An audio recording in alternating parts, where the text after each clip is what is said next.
সম্মানিত ভিউয়ার্স, আসসালামু আলাইকুম। আশা করি সবাই ভালো আছেন। আজকের ভিডিওতে আমরা দেখতে চলেছি মহানবী হযরত মুহাম্মদ সাল্লাল্লাহু আলাইহি ওয়াসাল্লাম তার ছেলের বউকে কেন বিয়ে করেছিলেন। মহানবী হযরত মুহাম্মদ সাল্লাল্লাহু আলাইহি ওয়াসাল্লামের সঙ্গে জয়নব রায়ের বিয়ের পেছনের একটি ঐতিহাসিক ঘটনা। তো চলুন ভিডিওটি শুরু করা যাক। ঘটনাটি হলো, জাহেলি যুগে পালক পুত্রকে নিজের ঐশ্বরাজ পুত্রের মতো মনে করা হতো। আনাস ইবনেরা মালিক বর্ণনা করেন, জায়েদরা সিরিয়ায় বন্দী হন। হাকিম ইবনে হিজাম ইবনে খুয়ালিদ তাকে ক্রয় করে তার ফুপু খাদিজা রায়ের কাছে দান করেন। খাদিজারা মহানবী হযরত মুহাম্মদ সাল্লাল্লাহু আলাইহি ওয়াসাল্লামের খেদমতের জন্য তাকে দান করেন। মহানবী সাল্লাল্লাহু আলাইহি ওয়াসাল্লাম জায়েদরাকে আজাদ করে তার নিজের পুত্র হিসেবে গ্রহণ করেন। জায়েদরা মহানবী হযরত মুহাম্মদ সাল্লাল্লাহু আলাইহি ওয়াসাল্লামের কাছে দীর্ঘদিন ধরে পুত্রের মতো বসবাস করতে থাকে। তার পিতা দীর্ঘদিন পর্যন্ত তার অনুসন্ধান করার পর অবশেষে তার সন্ধান পান। অতঃপর তার পিতা ও তার চাচা অর্থের বিনিময়ে মহানবী হযরত মুহাম্মদ সাল্লাল্লাহু আলাইহি ওয়াসাল্লামের কাছে। তখন মহানবী হযরত মুহাম্মদ সাল্লাল্লাহু আলাইহি ওয়াসাল্লাম বলেন, তোমাদের ইচ্ছে করলেই বিনিময় ছাড়া তাকে নিয়ে যেতে পারো, অথবা ইচ্ছে করলেই তাকে আমার কাছে রেখে যেতে পারো। জায়েদরা মহানবী হযরত মুহাম্মদ সাল্লাল্লাহু আলাইহি ওয়াসাল্লামের কাছ থেকে যেতে চান এবং তারাও মহানবী হযরত মুহাম্মদ সাল্লাল্লাহু আলাইহি ওয়াসাল্লামের কাছে তাকে রেখে যাওয়াকে পছন্দ করেন। মহানবী সাল্লাল্লাহু আলাইহি ওয়াসাল্লাম তখন বলেন, হে কুরাইশ গোত্র, তোমরা সাক্ষী থাকো, জায়েদ আমার পুত্র, সে আমার ওয়ারিশ হবে, আর আমিও তার ওয়ারিশ হব। অতঃপর তার পিতা ও তার চাচা খুশি হয়ে দেশে ফিরে যান। বলা বাহুল্য যে রাসূল সাল্লাল্লাহু আলাইহি ওয়াসাল্লামের এই ঘটনা ছিল নবুয়ত প্রাপ্তির আগে। অষ্টম হিজরির জামাউল আওয়াল মোতাবেক 629 খ্রিস্টাব্দে সেপ্টেম্বর মাসে সংঘটিত মুতার যুদ্ধে সিরিয়ার জায়েদ নিহত হন। মুতার যুদ্ধে রাসূল সাল্লাল্লাহু আলাইহি ওয়াসাল্লাম তাকে সেনাপতি নিয়োগ করেছিলেন।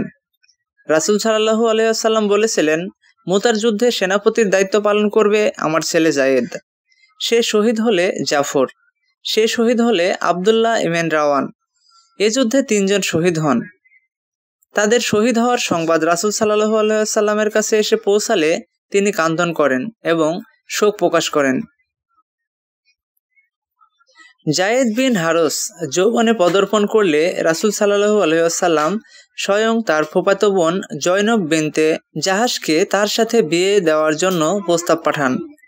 জায়েদরা যেহেতু মুক্তিপ্রাপ্ত দাস ছিলেন, সেহেতু হযরত জয়নব ও তার ভাই আবদুল্লাহ ইবনে জাহাশ এই বিয়েতে অসম্মতি জ্ঞাপন করেন। আমরা বংশমর্যাদায় তার থেকে শ্রেষ্ঠ। তখন আল্লাহ তাআলার এই আয়াতটি নাজিল করেন, আল্লাহ ও তার রাসূল কোনো কাজের আদেশ করলে যে তা অমান্য করে, সে প্রকাশ করে পথভ্রষ্টতায় পতিত হয়।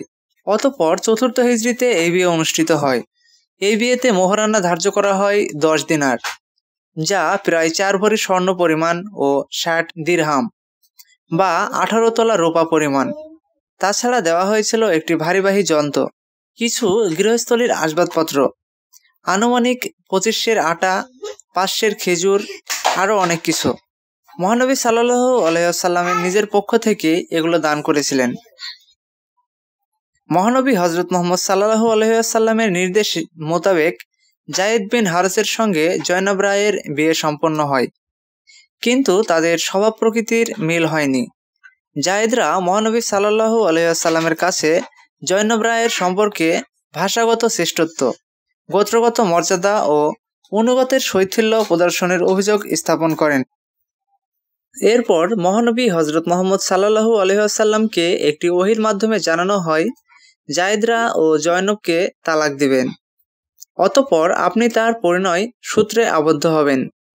একদা হযরত জায়েদারা রাসূল সাল্লাল্লাহু আলাইহি ওয়াসাল্লামের খেদমতের এসব অভিযোগ পেশ করতে গিয়ে হযরত জয়নবকে তালাক দেওয়ার ইচ্ছা প্রকাশ করেন।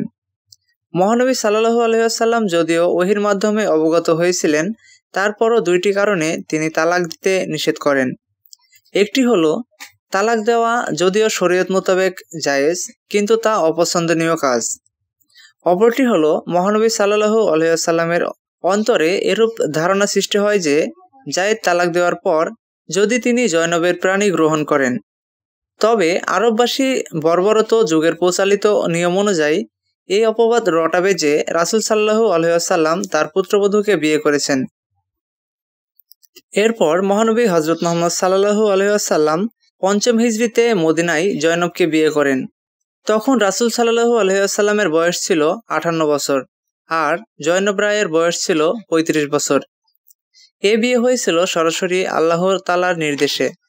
তিনি ইরশাদ করেন, আল্লাহ তাআলা যাকে অনুগত করেছেন আপনিও তাকে অনুগত করেছেন।